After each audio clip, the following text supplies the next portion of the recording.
लाला नीचे है।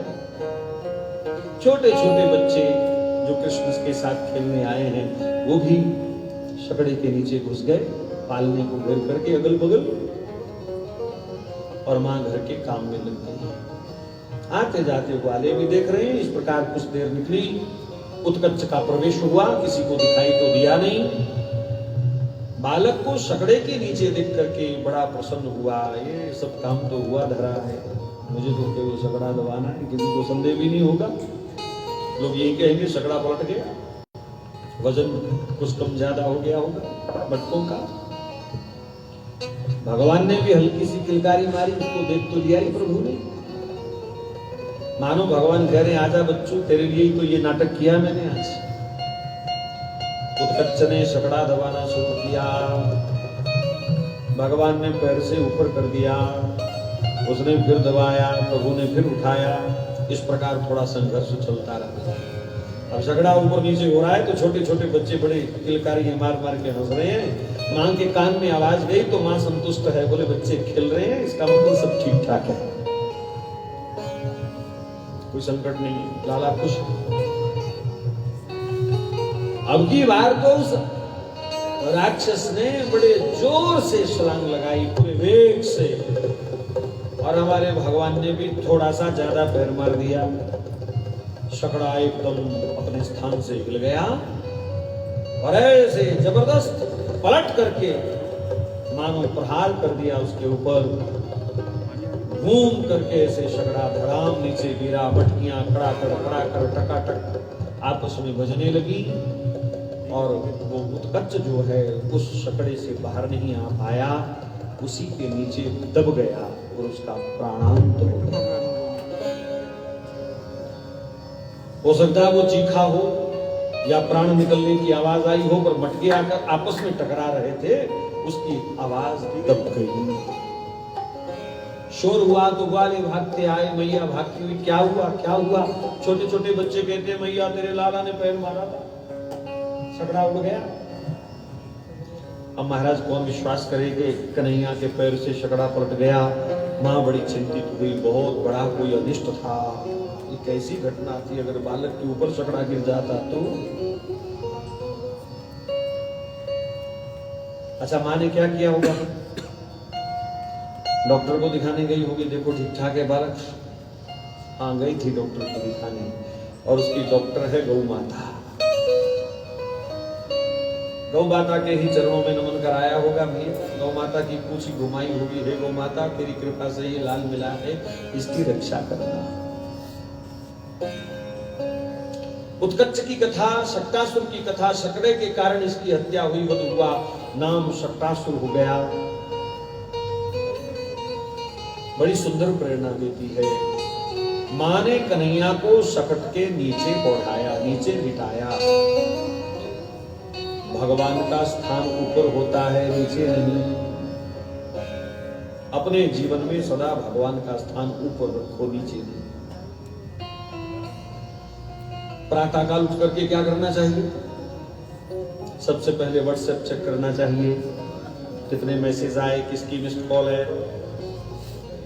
फिर उसके बाद गर्मा गर्म चाय पीनी चाहिए, 1-2 बिस्किट खाने चाहिए, फिर अखबार पढ़नी चाहिए, फिर टेलीविजन देखना चाहिए, फिर फोन घुमा करके सब जरूरी काम कर लेने चाहिए, फिर सैर पे निकल जाना चाहिए, फिर जिम चले जाना चाहिए, फिर आकर के 2-4 बिस्किट और चाय पी करके फिर शरीर गर्म हो गया है, आधे पौने घंटे बाद स्नान करना चाहिए।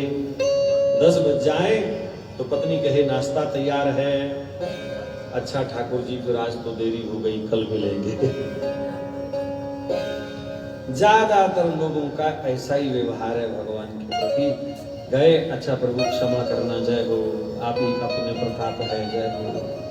फिर कहेंगे भजन के लिए समय नहीं है। अखबार पढ़ना जरूरी था, टेलीविजन जरूरी था, फोन घुमाना जरूरी था, 2-3 कप चाय जरूरी थी, गपशप जरूरी थी, पार्क में बैठ करके, आंगन में बैठ करके, कुर्सी पर। भगवान का भजन जरूरी नहीं था।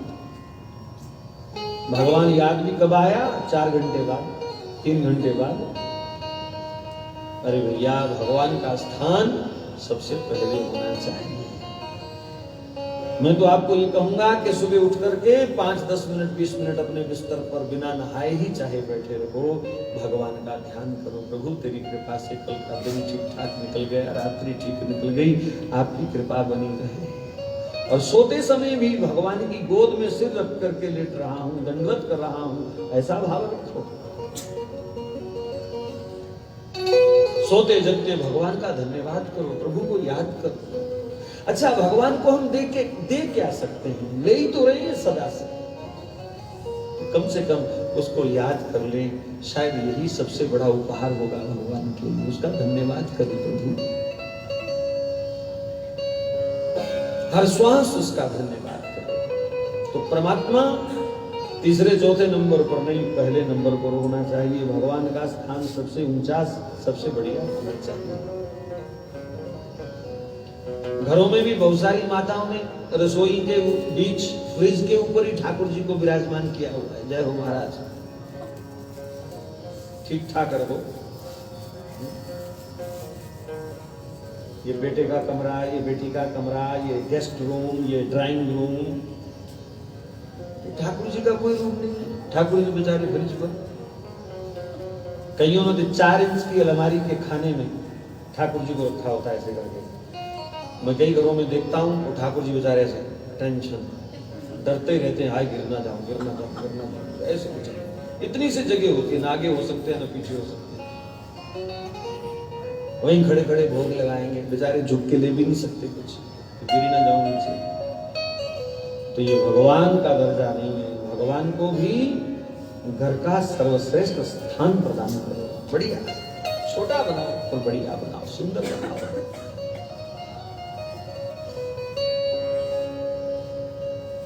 कैसे भी बनाओ भैया, ठाकुर जी को इतने हल्के में मत लीजिए। मर्यादा से, पवित्रता से, सुंदरता से ठाकुर जी का घर सदा सजा रहे, यही मैं कहना चाह रहा हूं। भगवान को सदा ऊपर रखो। मां यशोदा ने भगवान को सकड़े के नीचे रखा तो विपत्ति आई कि नहीं आई? ये आसुरी प्रवृत्तियां तभी आएंगी आपके जीवन में जब आप भगवान का दर्जा नीचे कर दोगे। भगवान को नीचे ले आओ, प्राथमिकता भगवान को दीजिए, प्रायोरिटी भगवान को दीजिए, भजन को दीजिए। तभी आप आसुरी प्रवृत्तियों से, तामसिकताओं से बच सकोगे। यही इस कथा से हमको सुंदर प्रेरणा मिलती है। सूर्य दर्शन की कथा सुखदेव जी महाराज सुनाते हैं। मैया ने तो लाला को बाहर निकालना ही बंद कर दिया, क्योंकि 3-4 घटनाएं घट गई। और यहाँ ब्रज के संतों का बड़ा पवित्र भाव है। गोप गोपियों को, ब्रजवासियों को भगवान श्री कृष्ण के सुबह सुबह दर्शन करने की आदत बन गई थी। गोपियों की तो आंख नहीं खुलती जब तक वो भगवान का दर्शन नहीं कर रहे। यह एक बात मैं और कहना चाहूंगा, प्रथम दर्शन में ही ब्रजवासियों ने इस बालक को अपना भगवान स्वीकार किया है। जब जन्म की बधाई देने गए थे तो क्या गाया था उन्होंने? नंद के लाला भयो, नंद के पूत भयो, नहीं, नंद के आनंद भयो। और आनंद मैंने भगवान। नंद बाबा, यशोदा, आपके घर में तो साक्षात भगवान पधारे हैं। तो प्रथम दर्शन से ही ब्रजवासी लोग, गोप गोपियां श्री कृष्ण को भगवान मानती हैं और अपने भगवान का दर्शन करने सब सुबह सुबह आते हैं। आंख खुलते ही नंद महल की ओर भागते हैं। पहले तो मैया बड़े लाड से, बड़े प्यार से दर्शन कराती थी, आओ आओ। आज भी महाराज ब्रजवासियों की मंगला दर्शन की आदत है। मैं ये बात बड़े आनंद से कहता हूं। ज्यादातर ब्रजवासी मंदिर में अगर आपको मिलेंगे, चाहे वो श्री जी का महल हो, चाहे सेवा कुंज हो, चाहे राधा वल्लभ जी का मंदिर हो, बिहारी जी तो मंगला करवाते नहीं। सब मंदिरों में ब्रजवासी लोग खासकर मंगला में ही आते हैं। बाकी दूर दूर से बाहर से आए लोग समय समय पर दर्शन करते हैं। तो बरसाना में तो हमने देखा महाराज 10-10 किलोमीटर से लोग हैं डींगते। देखो ये बरसाना की गोसाई है, दीपक ढींढते पैदल आते थे, 15-15 किलोमीटर, 20-20 किलोमीटर माताएं, कितनी भी भीड़ क्यों ना हो, हमारा छलांग लगा के आगे आ जाएंगे, हट लाला नहीं पूछेगा। तो रोज का नियम है उनका। श्री जी के दर्शन के बिना उनकी आंख नहीं खुलती। सुबह सुबह सुंदर सुंदर नामावलियां गा करके श्री जी को लाड़ लड़ाते हैं। और मैं समझता हूँ ये क्रम उस समय का ही बना हुआ है। सब ब्रजवासी प्रातः काल भगवान को लाड़ लड़ाने आते हैं। तो माँ पहले तो बड़ी आनंदित होती थी, पर राक्षसों की घटनाओं के बाद माँ चिंतित होने लगी। अब लाला को छुपाने लगी। अरे चली जाओ, सुबह सुबह नजर लगाने आती हूँ, मैं लाला का मुख नहीं दिखाऊंगी। नहला धुलाकर, खिला पिलाकर, आरती उतार कर, काला डिठौना माथे पे लगा करके फिर दिखाऊंगी। लेकिन ब्रजवासियों को कहां चैन आवे, गोपियों को कहां चैन आवे। द्वार पर खड़ी होकर के पुकारती हैं, यशोदा द्वार नहीं खोलती।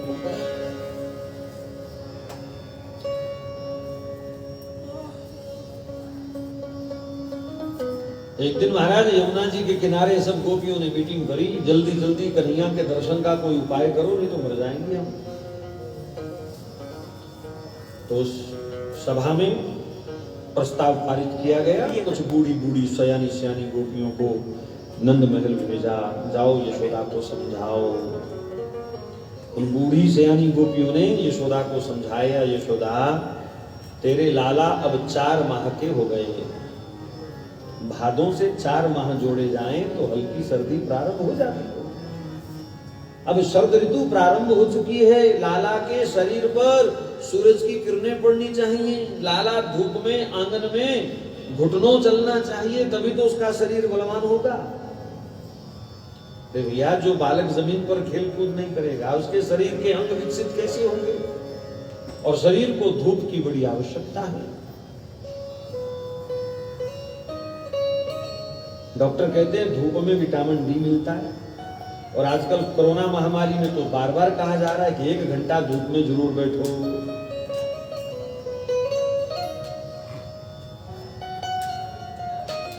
गोपियों ने कहा लाला धूप में खेलना चाहिए। सो जैसे ही सूर्य उदय होवे, यशोदा तू लाला को लेकर के आंगन में बैठा कर। गोपियों का लालच क्या है कि चलो सुबह सुबह ना सही, सूरज की पहली किरण के साथ यशोदा लाला को लेकर के आंगन में आएगी तो किसी झरोखे से, किसी खिड़की से, किसी दरवाजे की खुली सी वो होती है ना पुराने दरवाजों में, ऐसे रेखा सी, तो कहीं ना कहीं से तो लाला की झलक मिली जाएगी, दर्शन तो मिली जाएंगे। दर्शन की भूख, मेरी ये बात वही समझेगा जिसके जीवन में दर्शन की प्यास है। कभी ब्रजवासियों को देखो सुबह मंगला के लिए भागते हुए, कैसे घर के सब कामकाज ऐसे छोड़ करके, खुले द्वार छोड़ करके, घर की सुध नहीं, वस्त्रों की सुध नहीं, जूता चप्पल की सुध नहीं, भागो भागो मंगला निकल ना जाए, मंगला निकल ना जाए। कभी ऐसी तड़प हमारे जीवन में आवे भगवान के दर्शन की, तो ये भाव बिल्कुल समझ में आएगा।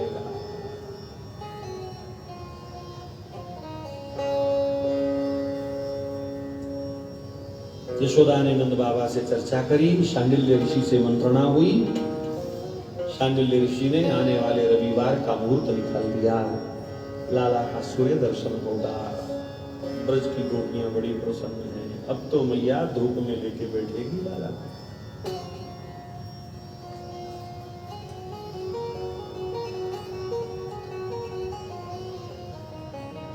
सारे नंद महल को नवनवेली दुल्हन की तरह सजाया गया। धरती पर गोपियों ने बड़ा सुंदर सुंदर गोबर से लेप किया, रंगोलियां बनाई होंगी। भगवान जिस आंगन पर चरण रखेंगे वो आंगन स्वच्छ होना चाहिए, सुंदर होना चाहिए।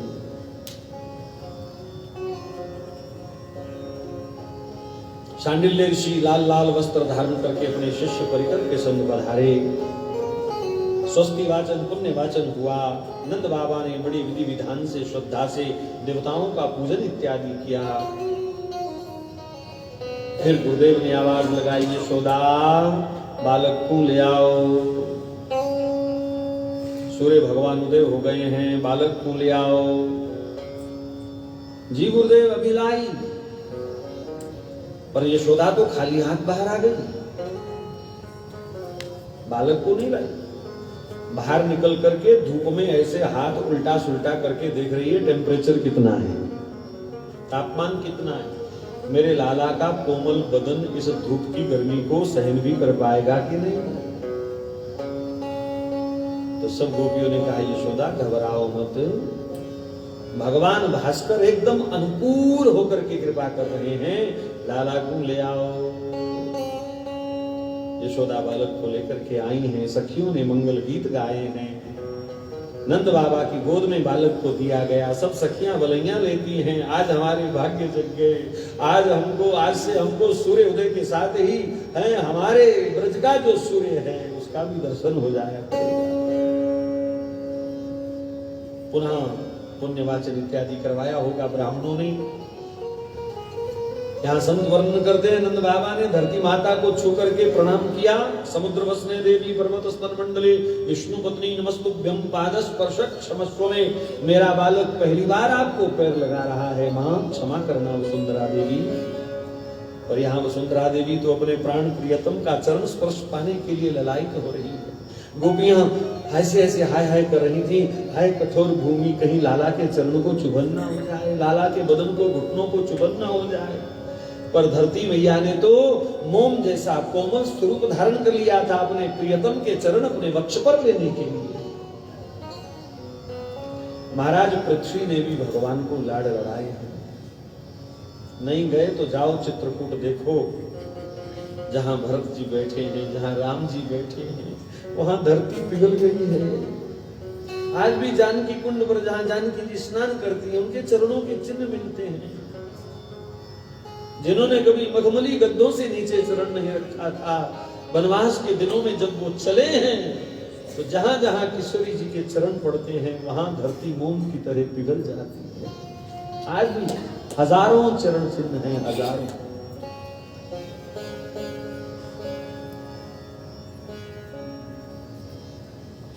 प्रकृति का एक एक अंग भगवान का उपासक है, पांचों तत्व भगवान की सेवा करते हैं। इसलिए हम बार बार कह रहे हैं, प्रकृति के पांचों अंगों को निर्मल रखो, शुद्ध रखो, पवित्र रखो। ये सब भगवान की पूजा के उपचार हैं, सामग्री। नंद बाबा ने जैसे ही बगल से पकड़ करके कन्हैया को नीचे लटकाया होगा, चरण रखे होंगे, बाबा के हाथों से श्याम सुंदर छिटक गए और धरती को चरण स्पर्श मिला है और एकदम घुटनों के बल होकर के भगवान चलने का उद्यम करने लगे। अभी अभी पहली बार धरती का स्पर्श हुआ है, पेट के बल अपने आप को चलाने का प्रयास कर रहे हैं। यहाँ संतों ने बड़ा सुंदर भाव दिया कि जब श्याम सुंदर ऐसे पेट के बल चलने लगे तो ऐसे एक बार इधर देखें गोपियों को, एक बार उधर देखें, मानो कह रहे हो अब तुम्हारी चिंता समाप्त, रोज इस समय ऐसे आंगन में मिलूंगा लौटता हुआ। सुबह सुबह तुम तरसती थी ना, तड़पती थी ना, देखो अब ऐसे मिलूंगा, सुबह आ जाया करें। सब गोपियां आनंद के अश्रु आंखों में भर करके लाला की बलैयां लेती हैं। बोलो बाल कृष्ण भगवान की जय। इस प्रकार भगवान का सूर्य दर्शन हुआ। तृणावर्त नाम के एक राक्षस को भेजा गया। आषाढ़ का महीना, तृणावर्त का बल उस समय चरम पर था। ये तृणावर्त क्या है? ये मरुस्थल निवासी है, आंधी तूफान इत्यादि का ये अधिपति है।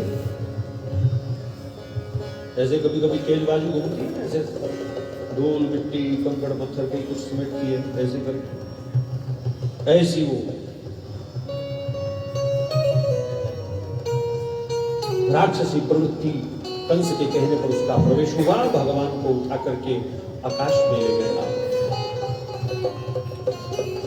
भले ही वो वायु रूप है पर भगवान उसके मूल स्वरूप को तो पहचानते हैं। मां के गले में बहियां डाल करके लटकने का कन्हैया का अभ्यास तो बना ही हुआ है। सो तृणावर्त के कंठ में ऐसे भुजा डाल करके भगवान लटक गए। तृणावर्त बड़ा प्रसन्न है, अब ऊपर ले जाकर के पटक के मारूंगा। कहते हैं उस राक्षस ने कृष्ण को मथुरा ले जाने का प्रयास किया, लेकिन भगवान वृंदावन की सीमा नहीं छोड़ते।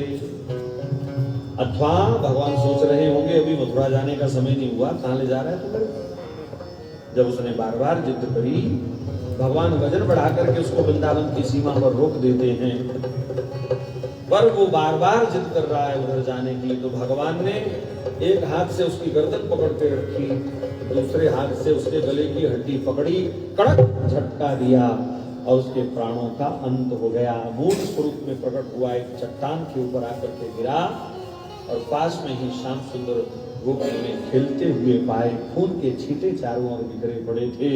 अरे ये तो राक्षस था।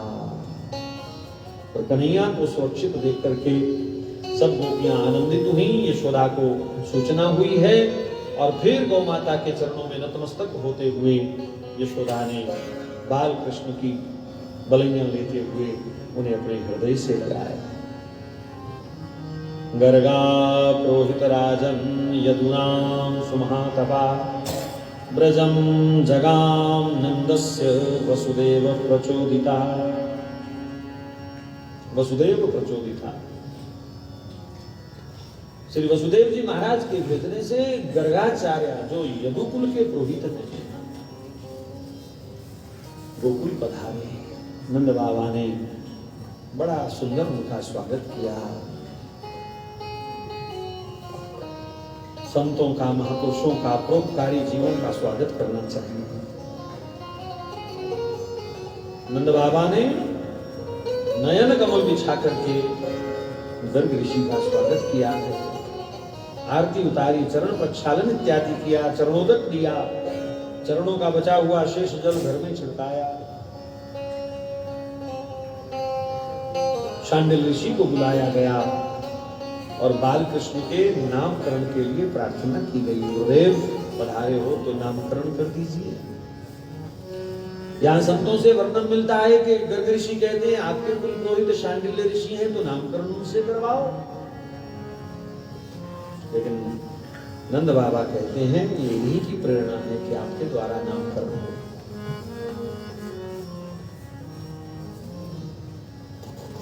दोनों बालकों को लेकर के माताएं गौशाला में बैठी। यद्यपि नंद बाबा चाहते थे बहुत बड़ा कोई उत्सव हो, बड़ी देर बाद बुढ़ापे में घर में शहनाई बजी है, किलकारी गूंजी है, तो बालकों का उत्सव तो धूमधाम से होना चाहिए।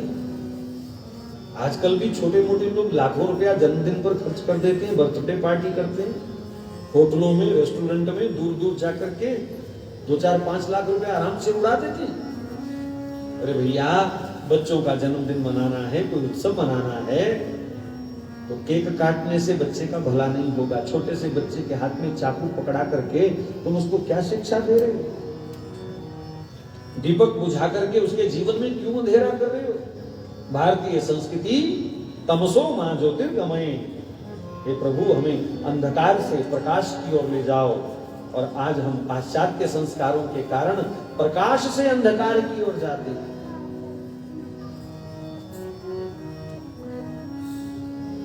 बेकरी से केक लाएंगे, पता नहीं उसमें कितने अंडे हैं, फिर भी लोग दावा करते हैं जी एगलेस है, एगलेस। पर जिस बेकरी में एग आता है वहां एगलेस वस्तु कैसे हो सकती है? बनाने वाले वही कारीगर, हाथ वही है उनके, भट्टी उनकी वही है, सब कुछ वही है। लेकिन फिर भी लोग अपने को तसल्ली देते हैं, बाकी खाने वाले खा जाते हैं। बोले कौन सा नजर आ रहा है, चलो दे लेते हैं, उन्हें कौन सा तोड़ा है। पता नहीं हम लोगों को क्या बीमारी है, मुफ्त का कुछ भी मिले खाओ। ऊपर क्रीम सी लगी रहती है, पता नहीं गधी के दूध की है कि ऊँटनी के दूध की है, पता नहीं, गाय के दूध की तो नहीं, पर लोग चाटते हैं उसको बड़े चाव से, मुंह पे भी मलते हैं, एक दूसरे के मुंह पे भी मलते हैं। गुस्सा तो समय उनको बहुत आता है, लेकिन क्या करें, अगर क्रोध कर लिया तो जो चाय पानी रखा हुआ इससे भी वंचित रह जाएंगे। इसलिए चाह करके भी गुस्सा को दिखा नहीं पाते, ही करते हैं।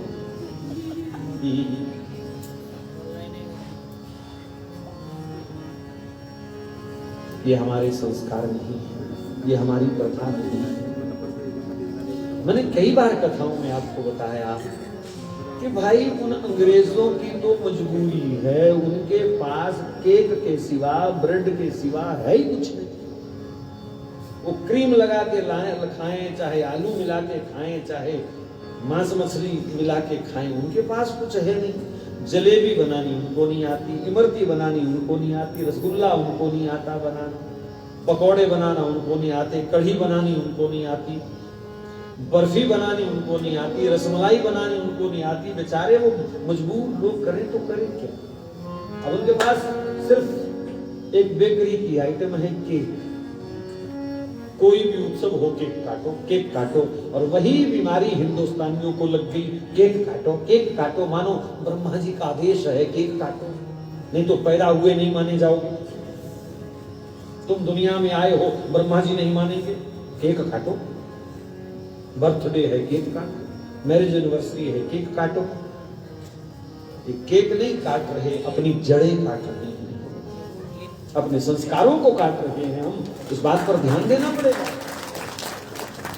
जब आपके पास 56 भोग हैं, खाने पीने की इतनी सामग्री है, तो आप केक के गुलाम क्यों हो? आप मोमबत्तियों के गुलाम क्यों हो? और मैं आपको सचेत कर दूं, आजकल जो मोमबत्ती बन रही है वो मोम की नहीं है। हमारे पास प्रमाणित वीडियो आए हैं, वो मोम की नहीं है। जानवरों की चर्बी को जमा करके उसकी मोमबत्तियां बन रही हैं और वो हमारे केक के ऊपर रखी जाती है। अब पता नहीं वो सुअर की चर्बी है कि गधे की चर्बी है कि लोमड़ी की चर्बी है कि रिछ की चर्बी है, भगवान जाने। केक को वो स्पर्श करती है और तुम मुंह पे मलते हो, अंदर मलते हो, पेट में मलते हो। धर्म भ्रष्ट यही कारण है कि भारतीय सनातन संस्कारों का जो बीज नाश हो रहा है, किसी ना किसी रूप में उन जानवरों का मांस, गाय का मांस, ये हिंदू समाज ग्रहण कर चुका है। इसीलिए गाय के प्रति संवेदना नहीं, इसलिए धर्म के प्रति संवेदना नहीं। तुम्हारा धर्म ये सब धर्मी लोग खत्म कर चुके हैं खान पान के माध्यम से।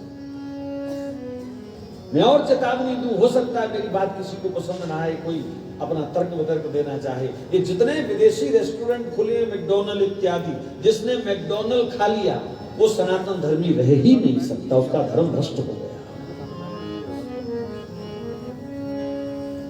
और तुम लोगों को अपना रुतबा ही तब पता चलता है जब तुम मैकडॉनल्ड पर जाकर के फोटो खींच करके और व्हाट्सएप पे डालते हो, फेसबुक पे डालते हो। ये भी आजकल एक स्टेटस सिंबल है कि हम मैकडॉनल्ड पर बैठे हैं। सीधे बूचड़ खाने में बैठ जाओ जाकर के, एक ही चीज है वो। वहां थोड़ी गंदगी होगी, यहाँ ये सजे संवरे बूचड़ खाने, दोनों जगह मांस परोसा जाता है। मैं कनाडा में था, एक सज्जन मुझे वहां पर मिले, उन्होंने कहा कि कथाओं में अपने लोगों को सावधान कर दो। मैंने कहा क्या? बोले बस मैं भीतर काम करता हूं, मुझे सब पता है। मैकडॉनल्ड के अंदर जो पिज्जा इत्यादि बनता है, अब मैकडॉनल्ड का मतलब है कि उन्हीं की रेसिपी लेनी है, उनको फार्मूला उन्हीं का लेना है। और मैकडॉनल्ड का जो पिज्जा है वो गाय का जो बछड़ा है उसके खुर में नरम नरम सी लेस होती है। कभी गाय के बछड़े के पैर के पास आप दबा के देखना, वो आपको गद्दा गद्दा सा उसको जो लिफ्ट देता है चलने में, वो गोंद जैसा होता है। बोले वो डलता है उसमें। कितने बछड़ों की हत्या होती है।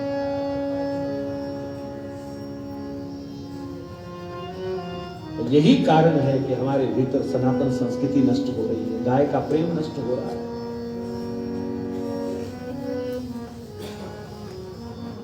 तो मैं प्रार्थना कर रहा हूं, नंद बाबा चाहते तो बड़े से बड़ा उत्सव कर सकते थे, पर एक तो धूम धमाका करने से कंस को खबर मिलेगी, वो सोचेगा कि यदुकुल के पुरोहित उन बच्चों का नामकरण करने क्यों गए, मामला क्या है।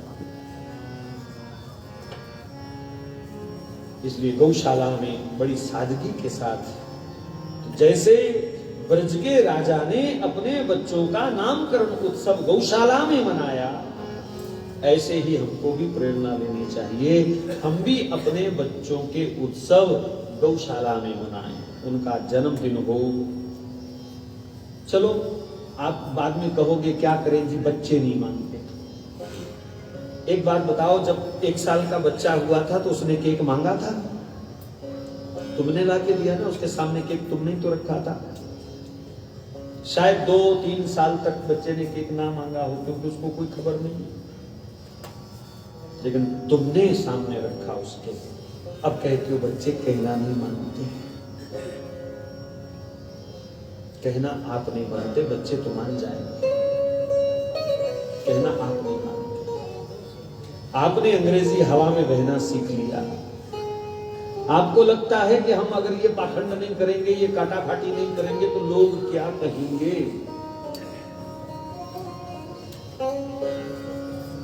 कभी ये सोचा कि जब नरक में जाकर के हम जूते खाएंगे यमदूतों के, उस समय लोग क्या कहेंगे? ये क्यों नहीं सोचते? जब यमदूत डंडे मारेंगे तब लोग क्या कहेंगे? जब पाप करके हम नीच नीच योनियों में गधे घोड़े बनेंगे जाकर के, तब लोग क्या कहेंगे? जब यमदूत हमको पेलेंगे नरकों में, तब लोग क्या कहेंगे? कभी ये भी तो सोचो। पाप से हम नहीं बच पाते, लोग क्या कहेंगे? तो आप अपने उत्सव गौशाला में मनाओ। ठीक है, बीमारी नहीं टाल सकते, आदत नहीं छोड़नी, तो कम से कम सुबह गौशाला में आओ, शाम को जो काटना काटो, फिर मैं क्या करूं? मानना तो है नहीं आपने, पर कुछ संस्कार भी तो जोड़ो साथ में। पर कुछ मुश्किल नहीं है। बहुत सारे संस्कारी परिवार हैं, हमारे भी बच्चे हैं, उन्होंने तो कभी केक नहीं मांगा हमसे, क्योंकि हमने नहीं दिया, उनको दिखाया नहीं है। आपने दिखाया इसलिए वो मांग रहे हैं। तो ऐसे भद्दे फैशनों से हमको बचना चाहिए। अपनी संस्कृति में जियो, अपने धर्म में जियो, अपने रीति रिवाज में जियो भैया। ये अंग्रेजों की तरह हम भिखारी क्यों बन रहे हैं? हमारे पास 56 भोग हैं, हम केक के गुलाम क्यों बने?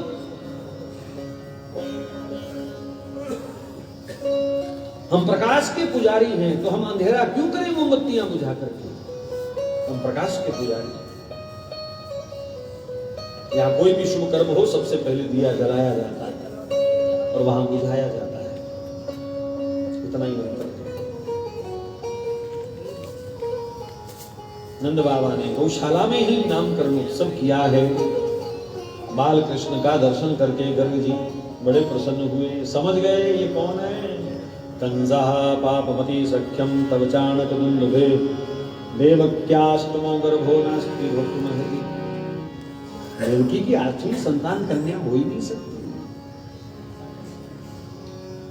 महाराज भगवान श्याम सुंदर का दर्शन करके गर्गाचार्य जी के होश उड़ गए।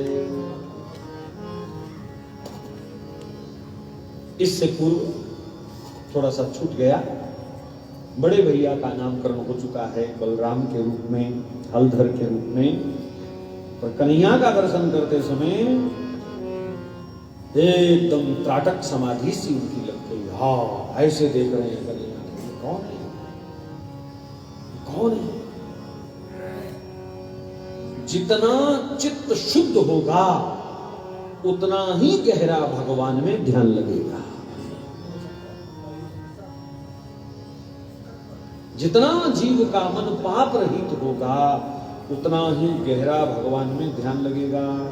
जो गर्ग ऋषि की हमने संतों से, भागवत जी के विद्वानों से स्थिति सुनी कि श्याम सुंदर को पहली दृष्टि से देखा तो मुख खुला, आंख खुली और श्वास भी रुक गया।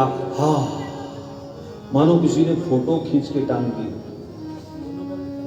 यानी दर्शन में कितना सुख रहा होगा कि पलक गिराने की इच्छा नहीं, यहां तक कि सांस लेने की भी इच्छा नहीं। अगर श्वास की प्रक्रिया भी चली तो कहीं मेरे आनंद में विघ्न ना हो जाए। कैसी आनंद की पराकाष्ठा रही होगी।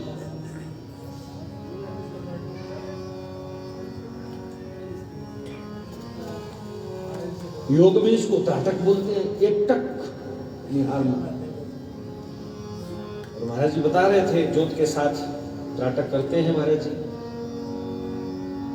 चित्तवृत्तियां एकाग्र होती हैं, मन संतुलित होता है, बाहरी विचार धीरे धीरे अपने आप शांत होते हैं। थोड़ा सा जोर पड़ेगा आंखों पर, भ्रुकुटी पर, ऐसे शुरू में हमें कष्ट हो सकता है, लेकिन धीरे धीरे अगर 5-10 मिनट का भी आपका अभ्यास बन गया तो आप स्वयं देखना जलवा ही जलवा। ज्योत का ध्यान करो, अथवा ठाकुर जी का कुछ सुंदर चित्रपट है, उनके नयनों के साथ नयन मिला करके नाटक करो, उनके चरणों में अपने नयनों को गाड़ दो। अद्भुत कुछ पलों के बाद एक अद्भुत स्थिति आएगी, सब अगल बगल का दिखना बंद हो जाएगा, केवल चरण नयन इत्यादि जहां तुम्हारा ध्यान है केवल उतना ही भाग दिखेगा। और उस स्थिति में मन भी बाहर की सोच का त्याग कर देता है। और बस जिस दिन तुम्हें भजन में आनंद आने लग गया फिर तुम भजन छोड़ नहीं पाओगे। भजन छूटता इसलिए क्योंकि आनंद नहीं आता, बाहर का बोझ ज्यादा है, बाहर का चिंतन ज्यादा है, बाहर का ध्यान ज्यादा है।